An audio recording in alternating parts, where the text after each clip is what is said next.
All right, bet.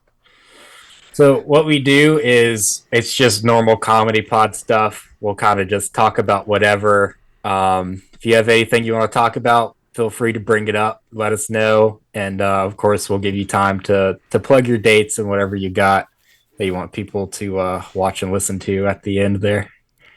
Cool. And we'll start. I'm going to count down. You might not hear the music. Sometimes my soundboard doesn't work with Zoom, so you may not hear the music, but then I'll come in. Me and Jacob introduce ourselves, then we introduce you, and then we just go from there, and that's how it works. I'm ready. Right, are we ready to do this? Gentlemen, are you ready? I'm ready. All right, here we go. 3, 2, 1.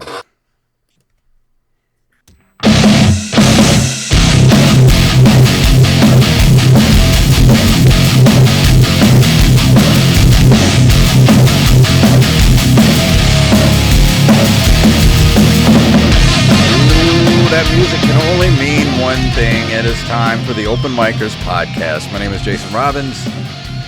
I'm Jacob Craig, and I'll tell you what, Jason. I'm just going to be honest with our listeners at home. I haven't been yoked in a while, dude. I haven't been yoked for a guest in a while. But you want to fucking know something tonight, Jason? Are you yoked? Are you yoked? I'm fucking yoked, dude. I'm fucking yoked for this guest tonight, brother. I think I saw your boobs jiggle there a little bit. Oh, yeah, dude. I got some nice, healthy B cups on me. You know what I'm saying? Tell him who we got tonight. This is exciting, man. Hey. You interrupted my intro. Hey. Okay? So then I have to do a whole riff thing, and we're both comics. We understand how this goes. But I'm fucking yoked for our guest tonight because we have somebody who you know from the Late Late Show with James Corden. He has been one of Comedy Central's comics to watch. He has written tons of fabulous things for all kinds of networks, including a fantastic documentary on Amazon. Please put your hands together for the one and only Jono Zalay, everybody. How are you doing, sir? Pretty good. Good to be yoking you, I guess. Thank you. And enough to yoke. I'm yoking him off all over the place. We're yoking, we're yakking, we're doing this thing, man. We're doing this pod. I will say one quick correction. It does not bother me at all, but my name is pronounced Jono, not Jono. And it's something that, like, if you read my name first, it's the first, phonetically it should be Jono, but like I did not think about that when I was first spelling my nickname as a child. And it's weird, like, because actually you mentioned Corden. He actually sort of mispronounced my last name in a hilarious way because he's British. So he's like, please give her Jono Zalay. And it was just such a, like, all my friends and family have been calling me Zalay ever since, rather than just Zalay. So what's he like behind the scenes? He's perfect, as you know, as you probably read and have heard through the rumor mill. He's a perfect gentleman, and I will defend him to the day I die. No further questions. Awesome. Yeah, I've actually heard that much like his character in Cats, he doesn't have a butthole. I've heard that he's that perfect. Factoid about Cats. I did not know that was a noticed subreddit is the cat butthole thread. Didn't they go back and do a whole special edition where they put the buttholes back in the movie? Oh, man. I would love to see the director's commentary on the different edits of Cats. Probably that's Tuesday. I've not seen the movie, but I just want to see the director's commentary. Yeah, I've seen every James Corden movie. I don't know about you. Kind of, you know, his biggest fan. Oh yeah, big Corden head, dude. I'm just really I don't like people yelling at me, so I just preemptively I'm the biggest James Corden fan in the world. I will say he was super nice backstage and he like also gave me a really great intro and like you don't see it on the show, but like he pumps up the crowd right before the stand-ups go on. It's one of the better clubs that caters to the stand-up environment, so I really appreciate that about the late show. RIP, only got like a couple weeks left. Yeah, that's crazy. They don't have anyone lined up either. Do you want to host the Late Show? I will. They're replacing it with At Midnight from Comedy Central. Oh shit, we did. But I don't know if they've announced a host for the new At Midnight. It's not going to be Hardwick.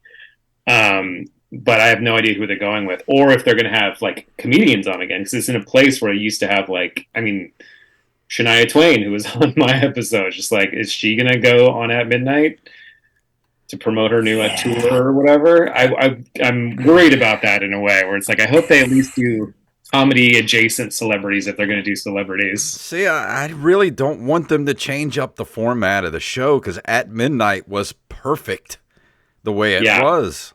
It was like such a great refillable joke bucket. And it was like, I know several writers for it, and it's just like they're the best joke writers on earth. And like it's just what a great, like, perfect format for our modern age for jokes. Yeah. Like, if they have, like, I don't know, Kevin Bacon on, like, whatever, I guess. But, like, I'd much prefer it just be, like, the cast of some sitcom or, like, whatever stand-up comics putting on a new special rather than whatever the normal late-night crowd will be. Yeah, I just hope they don't turn it into, like, just another talk show type of thing. Yeah, exactly. Still needs to be the fake game show with comedians. That's what it is.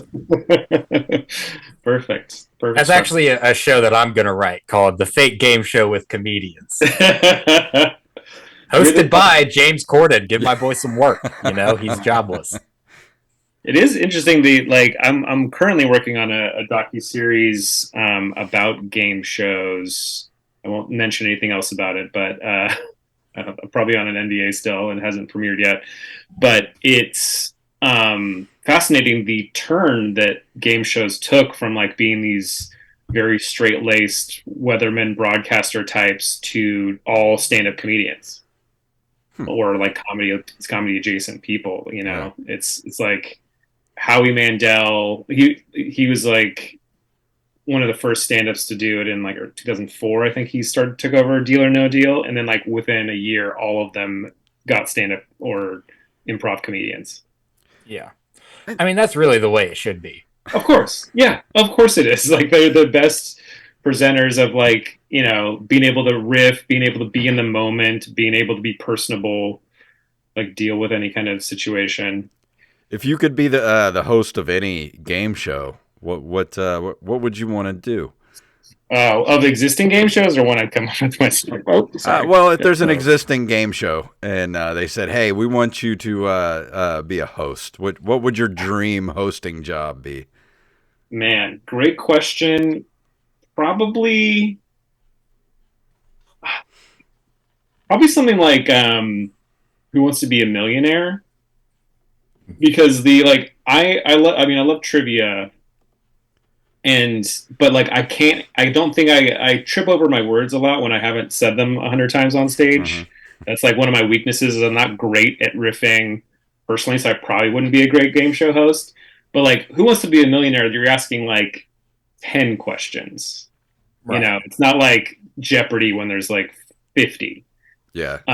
You're like just able to like really like build tension. That's what Who Wants to Be a Millionaire does great. Is it just like every subsequent question is worth, you know, twice as much as the last or more. And so it's such a great tension builder, and you could really needle someone about like the more the money the question is worth. Is that show still on?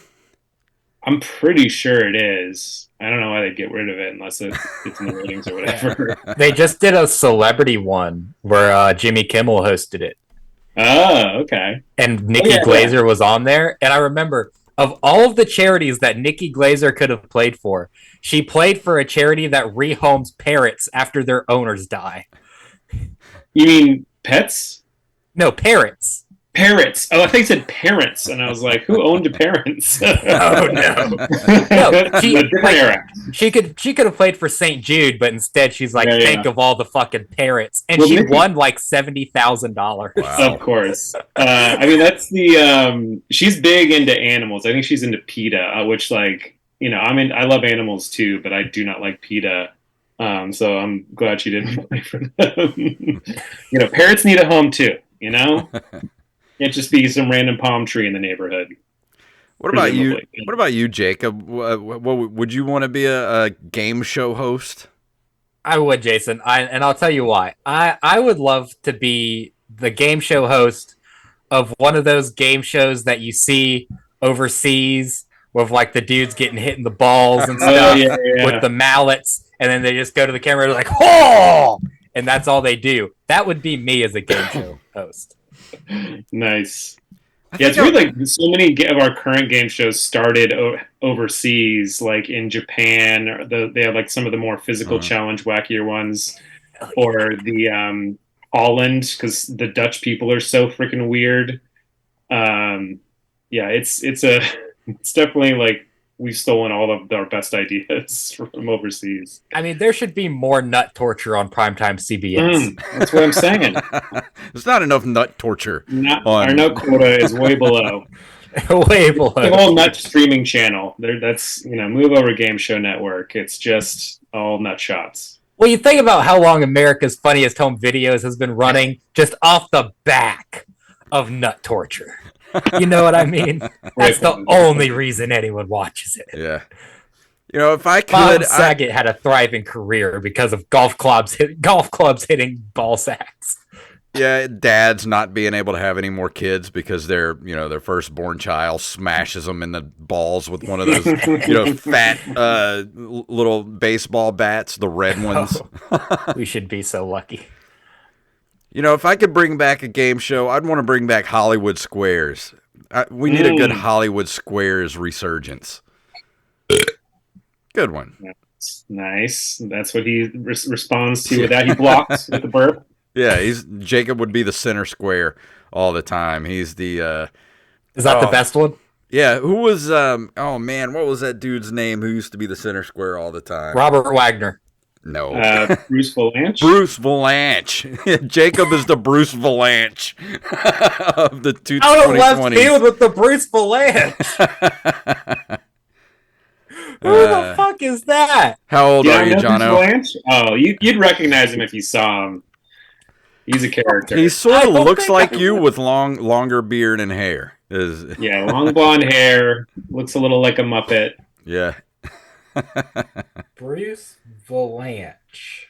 You'll know. Oh, I don't look like this guy. What are you talking about, dude? The more you deny it, the more it sounds like you do look like him. He looks like Bossy Muppet in the chat of every Howard Stern character. Bossy Muppet in the chat says that's rude to Muppets. Hey man, me and the Muppets have an understanding, okay? I speak for the Muppets. Ceasefire with the Muppets. Yeah. The Muppets have gone through enough. So Jono, which has been more financially lucrative, being an actual scientist or a comedian? Great question. Neither are particularly lucrative. I should disclaim that. So I'm fighting over scraps here. See, because the thing is, I have a brother, an older brother who's a scientist. He's a polymer scientist, and me, I'm the dumb one. I'm the younger brother who's too stupid to finish college. So I went into comedy. Of course, depends on given what you went into. There's no reason to keep paying for a college you weren't going to use. Yeah. The good thing about being like a scientist is that the work was steady, so it was like more consistent. But I never mixed. I was in academic research, so I was like, working for a university and getting grant money to pay for my living expenses, stuff like that. But like, I only really went through grad school, which like when you're getting in a Ph.D. program, they'll give you a stipend to live on, and like they'll waive your tuition and all the other fees and everything like that. But that stipend is not a lot of money. It's like cool in that you don't have to pay for grad school, but it's bad in the sense that you're not going to save anything. I was making like from 2006 to 2012 when I was in grad school, I was making like $29 a year in Boston, which is a pretty expensive city. Yeah. So like, if I had stayed with it, like I'd probably make, closer to like 50, 60 by the time I'm like a fully integrated professor researcher, but it's not super good money. What was your specialty? Like, what were you researching? I was a behavioral neuroscience, but like this neuroscience of addiction. So I don't know if you read too close into my bio, but I gave cocaine to rats. And Hell yeah. the Lord's Hell yeah. work, as I say. So yeah, like I did the preliminary research for what became Cocaine Bear. Oh, hell yeah, dude. I fucking love that movie. I have not seen it yet. I have to, as a former animal cocaine scientist, I have to see how accurate it is. And I'm not gonna be like the hipster about it. Like, that's not what cocaine would do to an animal when they ingest it that way. It takes a different route of administration when you eat it versus when you snort it. Yeah, it does look fun though. But so you had to have had like, an extra kick up on the financial end being a cocaine doctor. You know what I'm saying? You'd think, right? We just like got like swaggier clothes and some lab coats and everything. Right. You get to just walk into the lab with a cane. Decor and music. Have a nice broad on your shoulder when you show up at 8 a.m. Yeah, right. It's like, why do they research all night in that lab? It seems like they only go home in a regular hour. How much cocaine do you think you'd have to give a rat before we got to like a master splinter situation? Oh man, that's a great question, because like the thing about Splinter, he seems so chill. I bet he's not a cocaine guy, but like they do get a little bit more quick and like violent. Like you could see them doing a flurry of attacks with coke, but probably a human size amount, but for a rat, should have gave him some little tiny nunchucks and let him go at it. They're pretty vicious, I will say. Like when they're on, it's unsurprisingly, when you give a tiny animal cocaine, it will become a little more agitated and violent, and they're turning little dickheads. Sounds a lot like Jacob. So you move the ideas. Yeah, they'll bite you if you're trying to like take the cocaine away from them. They loved it, unsurprisingly. Sounds like a lot of comics I know. I know, right? It was just like degenerate animals, and also the rats I give cocaine to. So that was did you like the end of your research was the end of the paper? It just says cocaine is a hell of a drug. Basically, yeah. I published like, cocaine's addictive in No Shit magazine. So how did you go? Like, take us from that where you're giving cocaine to rats, and you're like, I'm gonna go be a comedian. How did you make that jump? So I kind of made like it coincided in a way where like out of college, I'm from San Diego. I moved back home after college to San Diego for a couple years, a year and a half. And in that time, I was like, I started getting interested in comedy. And at the same time, I was still into science because I was like a kind of a neuroscience major out of college. And I was like, I was working in a biotech lab. It sucked. And I was like, I bet research would be so much more interesting and like stimulating. On the nose, if you know. On the nose, cocaine. I was also like, I also really love the idea of comedy, and I'd done a few open mics in San Diego, so I was like, I'm going to apply to graduate schools in cities where I can pursue comedy. So that landed me in Boston, which has a good comedy scene and good colleges. So I like kind of simultaneously started doing my comedy career while I was doing research. And the cool thing about grad school, I will say, is it's kind of like having an entry level job that's with flexible hours. So like, I'd get paid the stipend no matter what for doing my research. And then I'd like, just as soon as I was done, I'd go straight to an open mic after lab research. That's cool. Do you find that being an actual neuroscientist actually helps with the crafting of a joke?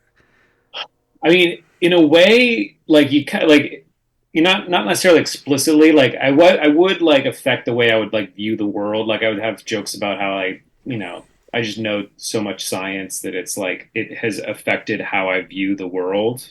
And being informed on certain subjects will make you like you got to be intellectually curious in some ways if you're going to be sort of observational in comedy. So yeah, it would definitely influence the topics. It was also my daily life. Everyone talks about their job. I would talk about, giving cocaine to rats, unsurprisingly, again, a topic that people found funny. And then everyone's kind of a data scientist because, like, you try out stuff. That's what's cool about comedies. You just, like, will trial and error, so many jokes. And so you're A/B testing jokes. You're trying out different words, different timing, different subjects. And, like, you're gathering that data and sort of naturally, subconsciously, like, fine-tuning your jokes. Yeah. What about you, Jacob? Are you ever going to learn how to craft good jokes? Or no, Jason, because you see, I coast on just pure, unadulterated talent and sex appeal, and that's gotten me this far into comedy, and I feel like it's going to take me a little bit further, Bubba. Mm-hmm. All right. Jono, if we together write the script for Cocaine Rat, do you think that the Sci-Fi Channel would buy it, and how much money do you think they would give us?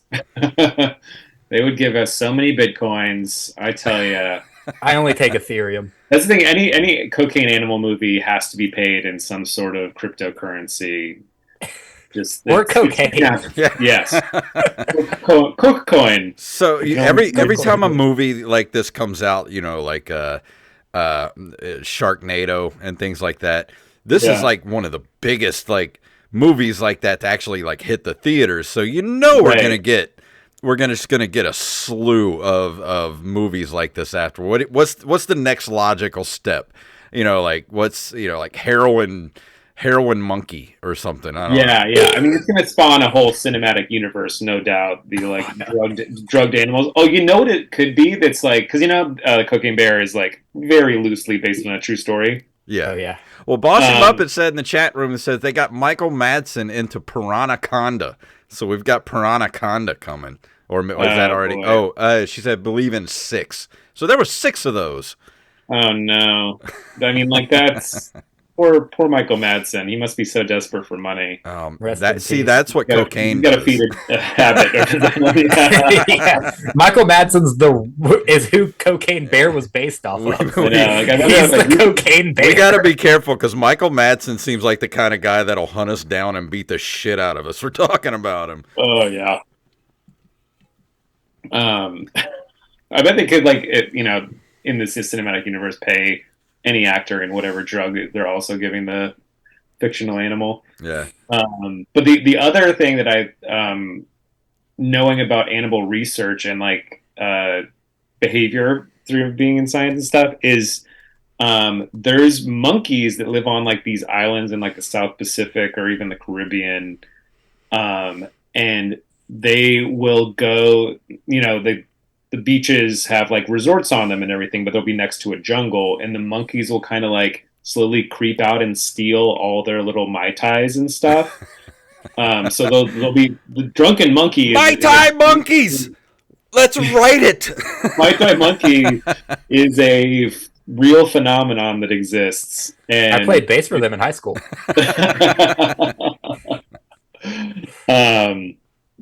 Yeah, and like you can see videos of it. They've like done studies as well on these monkeys, and they found that like the prevalence of alcoholism is the same in monkeys as it is in humans. Oh, for sure, dude. I mean, if you crush up a codeine and put it in a wet paper towel and shove it up a baboon's ass, it's gonna get just as high as you and me, Bubba. Yeah, I mean it's just of all the proofs of evolution, that's probably my favorite. That like we share the same propensity for drug and alcohol abuse as monkeys. So what animal do you think is the most tolerant to drug abuse? Michael Madsen.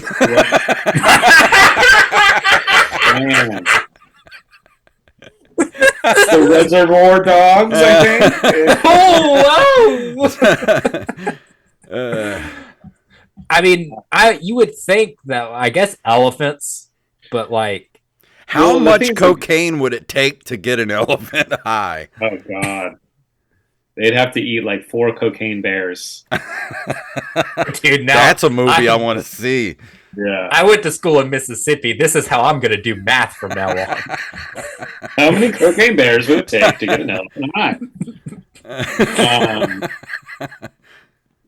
Yeah, the thing about animal evolution is like there's certain drugs that like are so, simplistic in its mechanism. Like cocaine's a pretty model drug for drug abuse because like it gets you high immediately. It's just so good, yeah. Yeah, if you have dopamine in your brain, it's gonna like really hit that pleasure center. And like organisms as simple as rats and mice have that capacity. But as you get up in evolutionary, like rats, for instance, wouldn't love mushrooms. They just couldn't handle it. Like psychedelics, lower life forms aren't really able to process. They just like they find it aversive because it's like, why am I seeing shit? This doesn't make me happy. Whereas like more elevated evolutionarily animals are more into it, I guess I should say. Things like acid and ayahuasca or mushrooms. So you could probably get an elephant. So smart animals like octopuses and pigs and elephants would probably enjoy a wider array of drugs than the lower ones. Acid Dolphin. That's the next movie.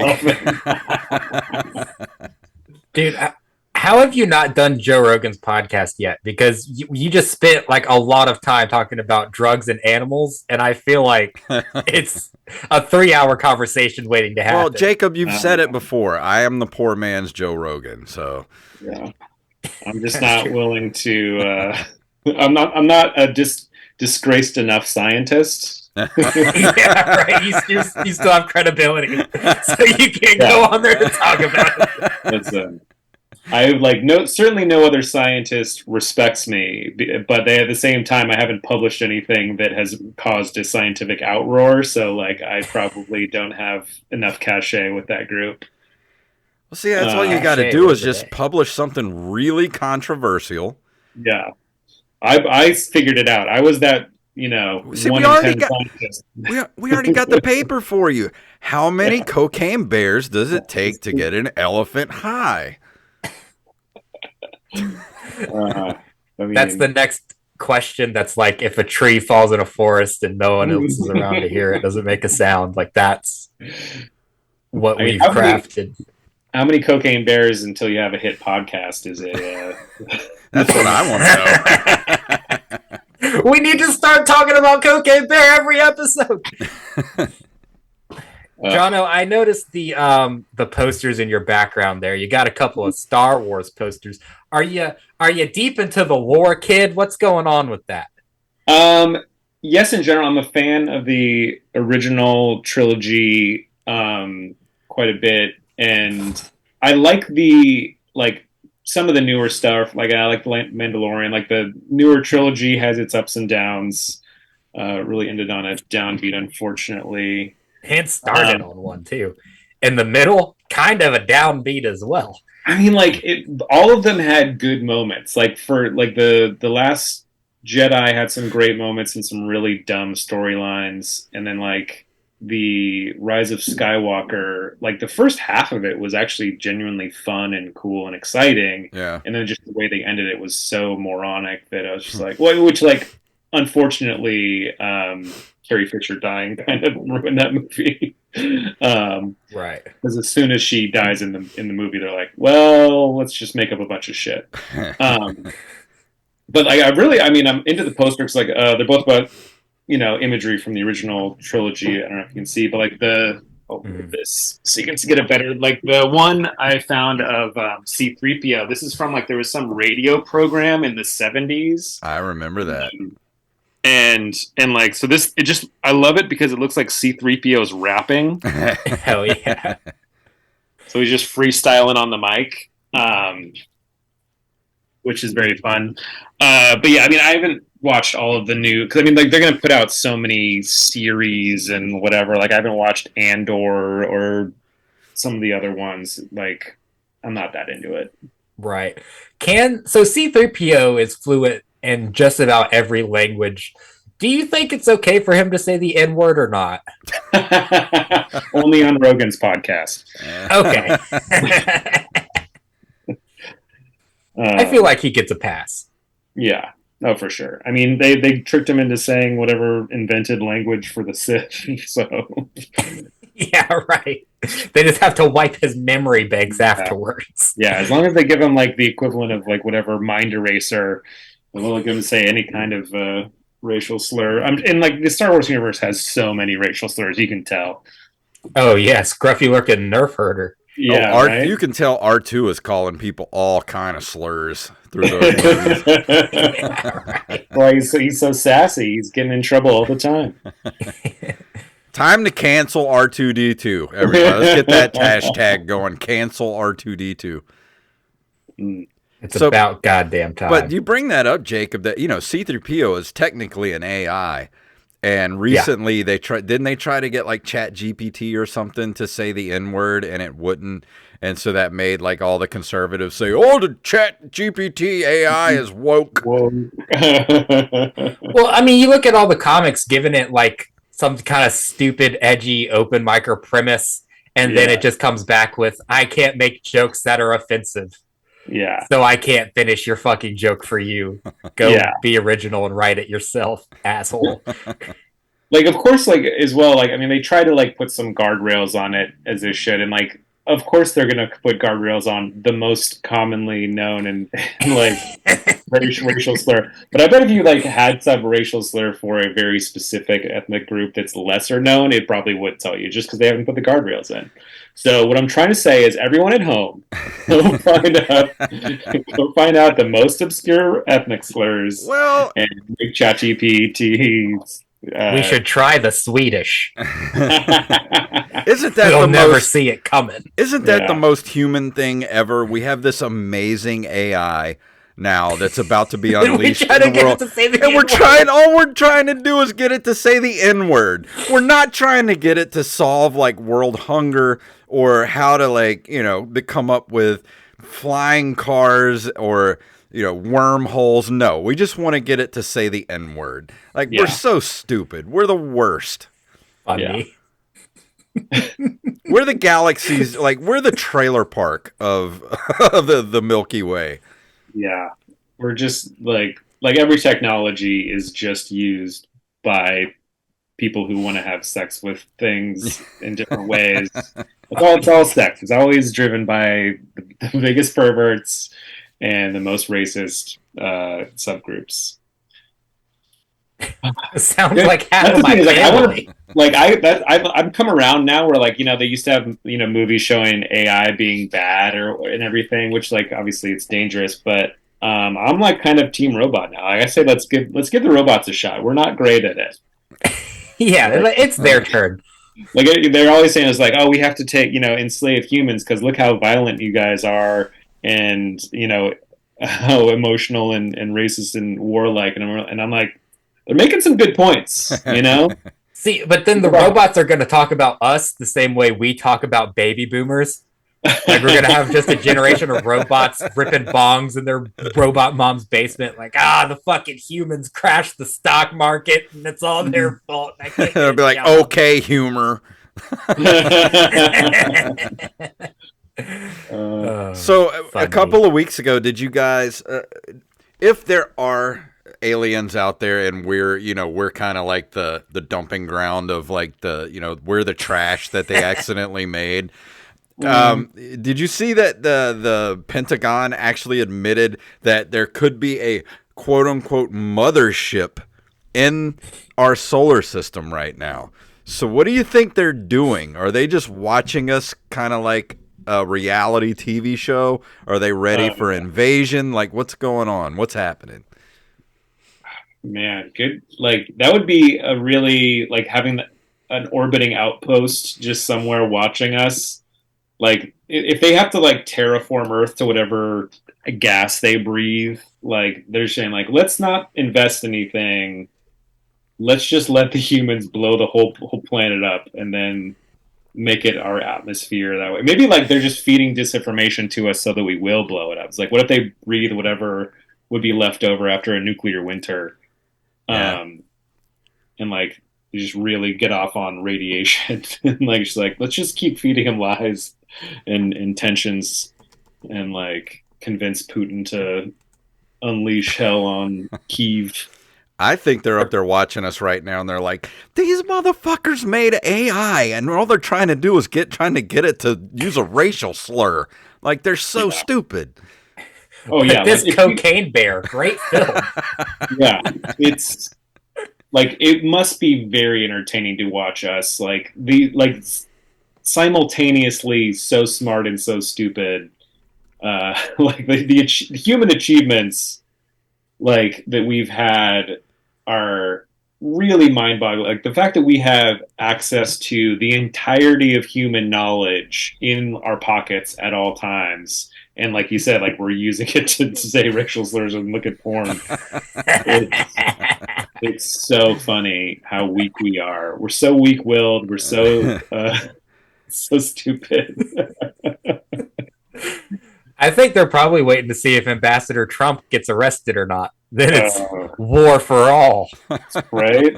Yeah, that's when they invade in the ensuing chaos. That's supposed to happen. We're recording this on Monday night. It's supposed to be Tuesday that that Trump gets arrested or whatever, and he calls for chaos. Basically, what do you guys think's gonna? Let's make predictions right now. What's gonna happen tomorrow? This is great. This is our March Madness right here. Yeah, let's get the bracket going. I've got it in my bracket.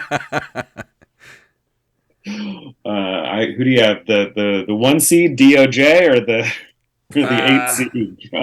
I mean, there's so many other things they should be indicting him on. Why are they doing paying off a porn star? Is this sort of like going after getting what's the old gangster's name from the 40s where they got him Al Capone, where they got him on tax evasion?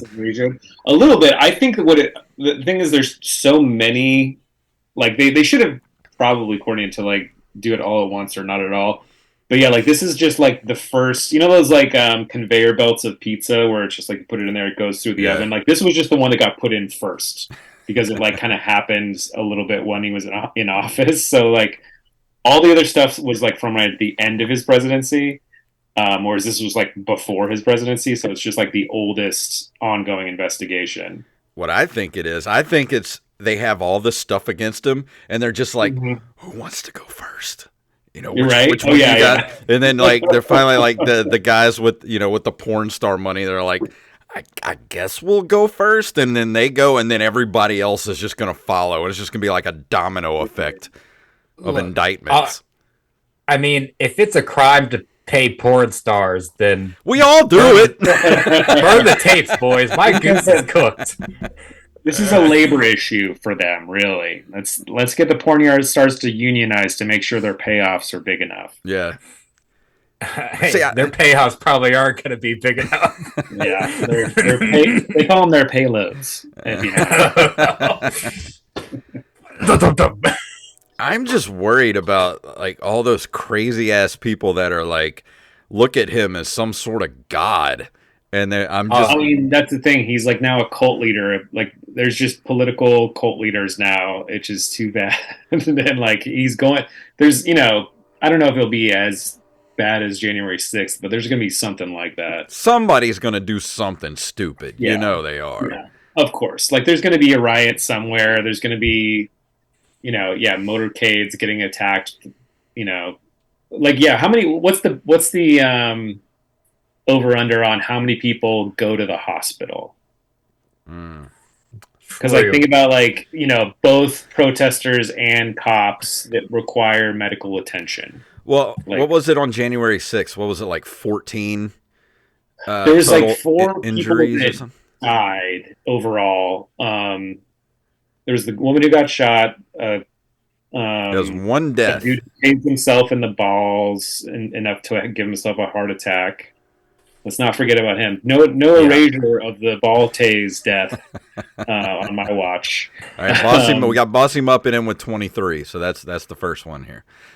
Okay, over under 23. I say under. I'm optimistic, unless the aliens get involved. If the aliens get involved, we're losing half a continent at least. Yeah, I know. Don't take away Ambassador Trump. He's all that's standing between us from world domination. What would you do if it was sort of like that movie V, where he's up on the pulpit, like talking about getting arrested or whatever, and it's sort of like in V, and he just takes like half his face and rips it off, and there's just like reptilian skin underneath there, and then all of a sudden the big mothership comes down, and it's like we're just like, holy shit. Like, I'm more interested in V for Vendetta. You know what I mean? Send a bomb on a train at his ass. Oh man, it's more to be more like that Simpsons episode where like the Kang and Kodos took over Bob Dole and Bill Clinton. There's like, don't blame me. I voted for Kodos. I don't know. I think tomorrow's going to be a weird day. I'll put the over under at 4 people going to the hospital. Yeah. I think I'm going to go to work and then I'm going to come home and I'm not going to notice that anything is different at all. I think that's what's going to happen tomorrow. We'll see. I mean, like, is he? That's the thing. I don't really understand because, like, it's the Manhattan DA, or not? Is it Southern District? I forget. Like, it's like federal, or is it the DA? Yes, I think it's the Southern New York attorney. Jamie, look that up. Yeah, I forget the jurisdiction. I'm pretty sure it's just the New York District Attorney. In his office. Yeah. Okay. So if that's the case, like, because the New York Attorney General is also doing something, but like, so does he have to be in New York? Do they have to like extradite him? I think so. I think he has to surrender. He's supposed to surrender himself and then go to New York, I think, to be processed. I feel like he won't. I feel like he'll say, "Come and get me," and like, so he wants to be looked like he wants it to look as much like the cops invaded and raided his place as much as possible. He does not want to be like, oh yeah, I'm just going into walking into the car and walking into the station to get myself booked. He wants it to make that look like the whatever cops or the Gestapo or something. And I think they need to just send Dog the Bounty Hunter after him. Right? I think you're right. Now. Because if he barricades himself in Mar-a-Lago, that puts Ron DeSantis into a tough position. I know. That's the interesting wrinkle. Is like there's something about like if he doesn't willingly surrender, DeSantis has control over whether like local police do it or something like that. Yeah, that's a real interesting. Like, well, the choice is obvious. Go get them, boys. Yeah, I know. Like, that's a big dick measuring contest about like whether or not you can arrest your political. That's the like everyone's talking about like, oh, they're arresting their political rivals. Like, no, not exactly. Like, there's no election like that. It's more like whether or not the two elected or running people running in Florida will have each other's back. So who knows? I don't know enough of the details, but I don't think he'll go willingly. Yeah, is my instinct. But see, if he does that basically keeps Ron DeSantis from pilfering off all those MAGA people, because he's kind of like the Trump Jr. and he's trying to run for president. And if he sends police to get Donald Trump, then he's yeah, he's part of the. Man, that's what a interesting predicament our country is in right now, and specifically. I thought by 2023 we would have like flying cars and yeah. Well, no, that's the thing is like I thought the internet would be a tool for good, and holy hell. I thought we'd have hoverboards by now, and here we are, boys. Cocaine Bear. Yeah. Now we got Cocaine Trump.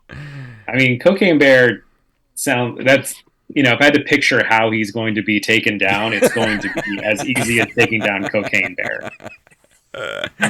There's going to be a few casualties. Yes. Then did Ice Cube Jr. Well, I mean, like, there's no, I mean, like, because who knows? Like, Donald Trump Jr. is like a cocaine bear cub. That guy's has 100% been on coke since the race in 2015 started. Okay, so look, I have a scenario for you guys. Say, like, so take like the room from the first Saw movie, right? And you have Donald Trump Jr. chained up on one side, and you have Hunter Biden chained up on the other side with a singular crack rock in the middle of the floor, and they each have a saw to saw off their respective limb. Who do you think caves first? Oh man. I mean, the thing is, I don't like. I know it would be Hunter Biden because he probably has a worse problem, and he probably has the courage to do something about it. I feel like Donald Trump Jr. is a coward at heart. Yeah, like, see, Hunter Biden would just break his thumb and be like, it wouldn't be the first time I broke my thumb over some coke. Yeah, no, like that guy's been through a ton of different, like, he's seen machetes before. There's no doubt. Like, he's not afraid of this machinery. Whereas, like, Donald Trump Jr. is more like the country club cokehead. Oh yeah. So I don't think he would be able to pull the trigger on that. As much as he'd love to.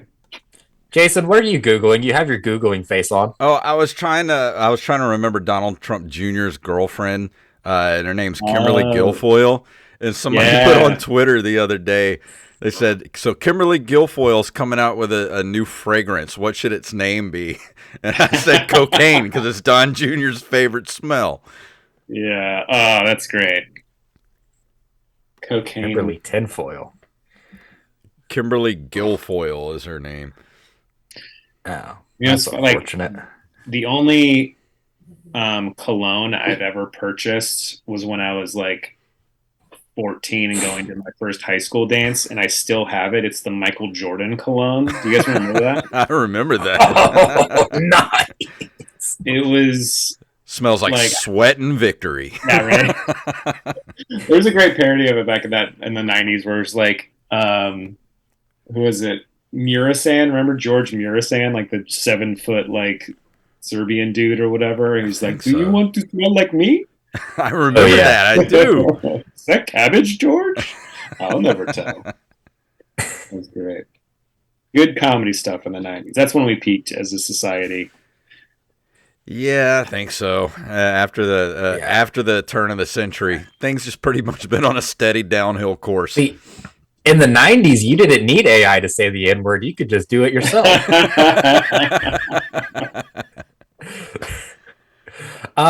Jono, one last question from me, because you are a neuroscientist. So I want to ask you, what's wrong with me?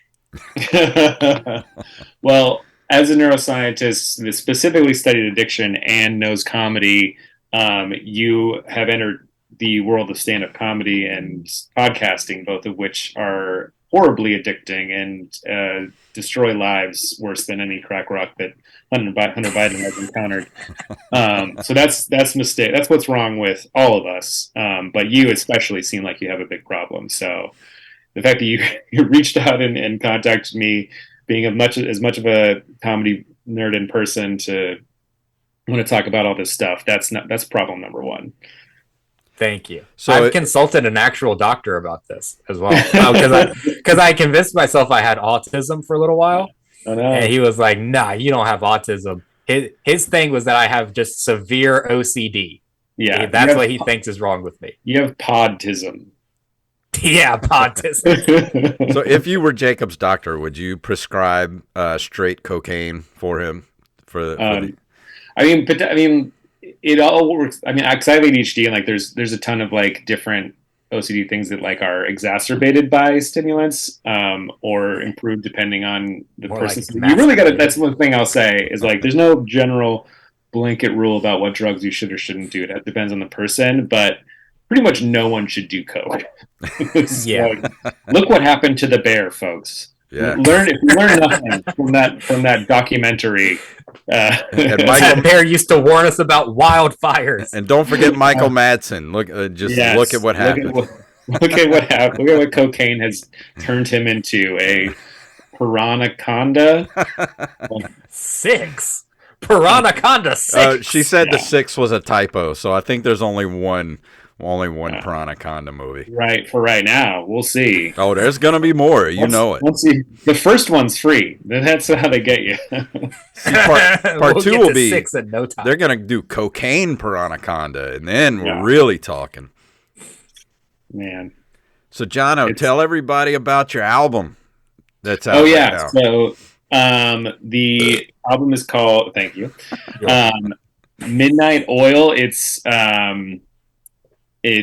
out on Blonde Medicine Records. It's on my website too, jonozalay.com. I used to I purchased, URLs can just be .anything now. Mm-hmm. Get porn.golf or whatever. I purchased 2 URLs to promote the album that were jokes.farm and bible.recipes.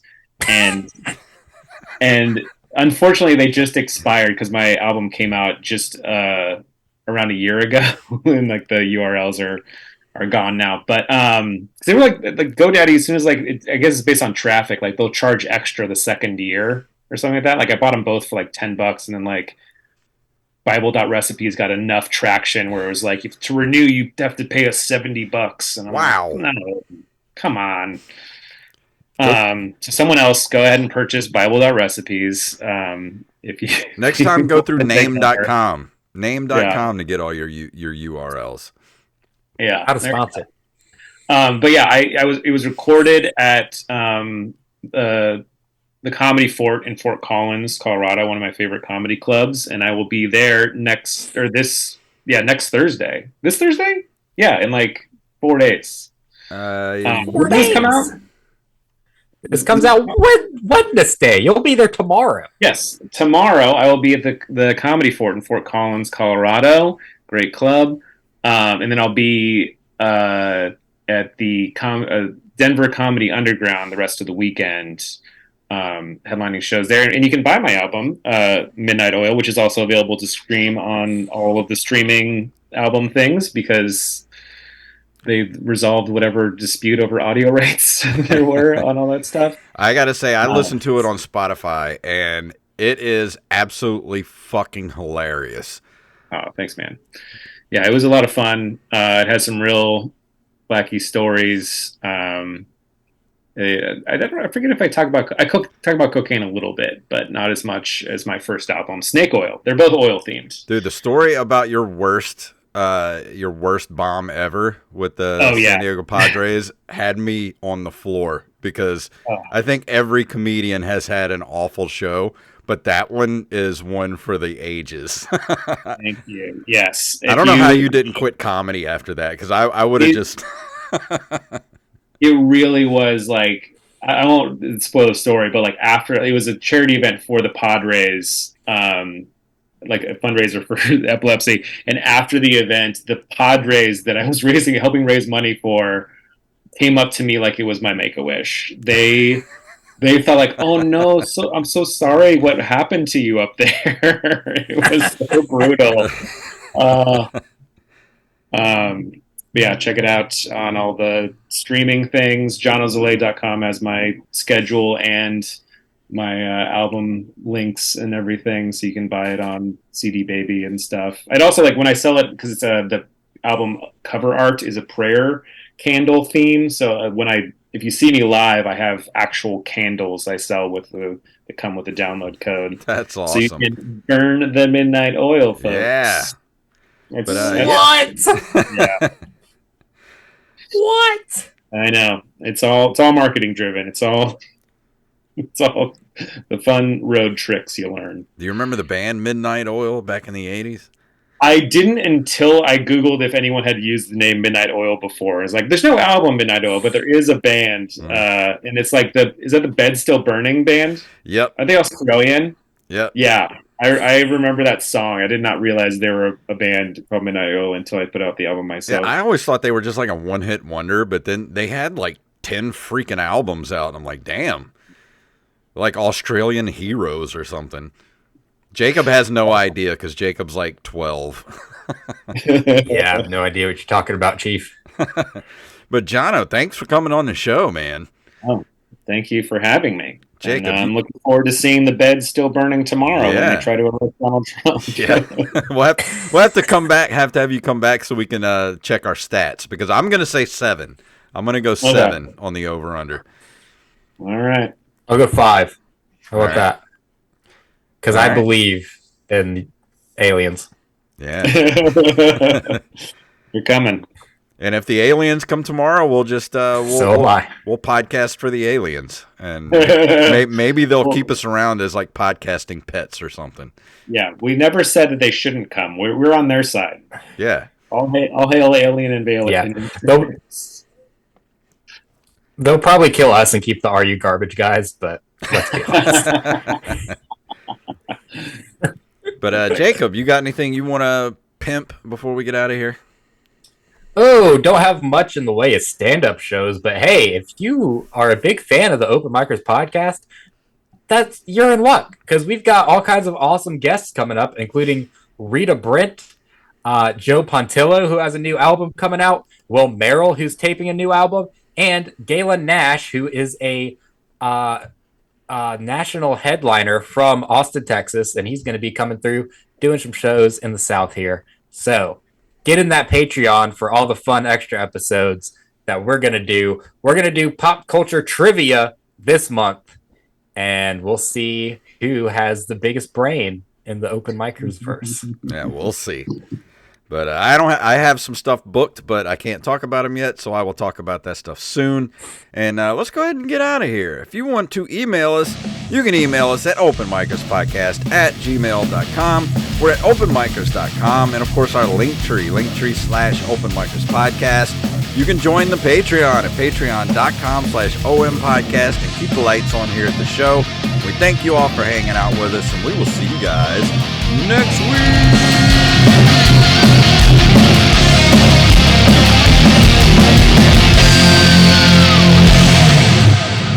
How about Cocaine Tweak? Yeah. Awesome. Well, Everything. Thanks for hanging out with us, you guys, and on Twitch and on YouTube. And we will see you guys next week.